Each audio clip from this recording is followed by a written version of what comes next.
महेश कावड्या 122 ची कारवाई कर बरं. 122 कावडा त्याचा बॉन्ड कॅन्सल नाही झाला. मानसिक कॅन्सल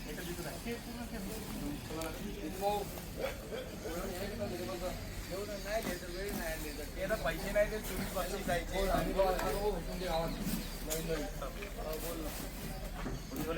माईट जेवण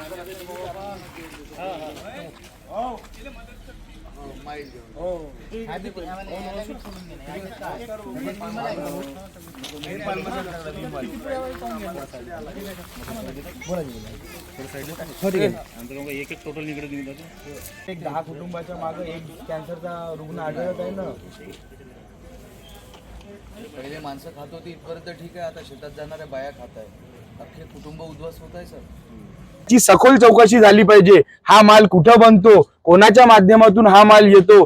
आज अवैध धंदे पूर्ण चंद्रपूर जिल्ह्यामध्ये होऊन राहिले, यवतमाळ जिल्ह्यामध्ये होऊन राहिले. आज मी या ठिकाणी लोकसभा संघटक आहो. आमचे सहकारी नितीन भाऊ मत्ते जिल्हा प्रमुख आहे आणि सर्वसामान्य लोकांच्या ज्या तक्रारी आहेत त्या आमच्याकडे येतात आणि कुठेतरी सर्वसामान्य लोकांना सुद्धा आता म्हणजे प्रशासनावरती संशय यायला लागले आहे. आणि आज आचारसंहिता अजूनपर्यंत संपली नाही आहे आणि आचारसंहितेच्या चौकशा चौकात लागून आहे आणि चौकात म्हणजे पोलीस चौक्या लागून असून सुद्धा जर लाखो रुपयाचा माल शहरामध्ये येत आहे. काल सर्रासपणे शहरामध्ये पैसे वाटले गेले, दारूचा उलाढाल केली गेली आणि या सगळ्या गोष्टीमध्ये जर सर्वसामान्य लोकांना स्वतःच्या जीवावरती म्हणजे जीवावर बेतून हा माल पकडून द्यावा लागत आहे, तर नेमकं प्रशासन कोणाचं काम करत आहे.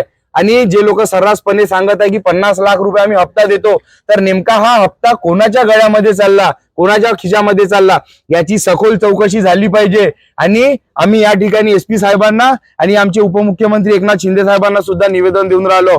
जर याच्या शेवटच्या मुळापर्यंत चौकशी झाली नाही, कोण माल बनवते, कोण माल तिथून घेऊन राहिला आणि गावामध्ये कोण अवैध धंदा करून राहिला, कारण की आज कॅन्सरचं प्रमाण मोठ्या पद्धतीने वाढून राहिलाय आणि पैसा जो आहे पैसा फक्त हे चोर लोक कमवून राहिले.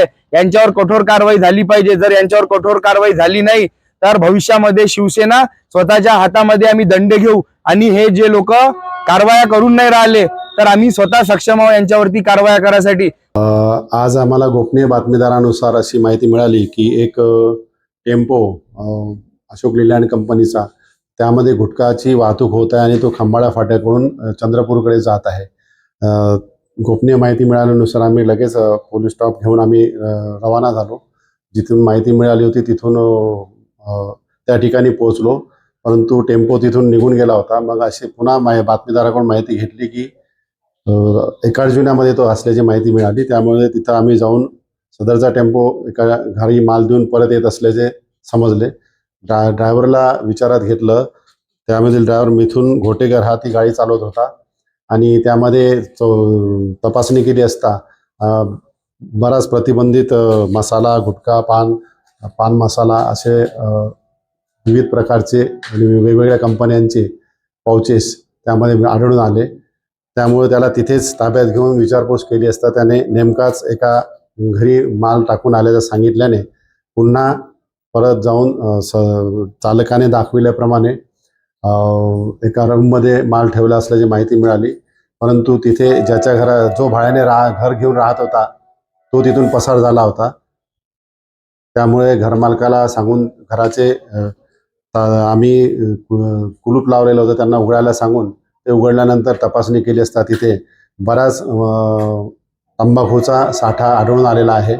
जवळपास याच्यामध्ये एक अनिल बोधे आणि मिथून घोटेकर हे आरोपी बनवले गेलेले आहेत. यानंतरही जे सप्लायर्स आहेत किंवा ज्यांनी सदरचा माल विकत घेतला असेल तपासामध्ये त्यांची माहिती मिळताच त्यांच्यावर पुढील कायदेशीर कारवाई करण्यात येईल.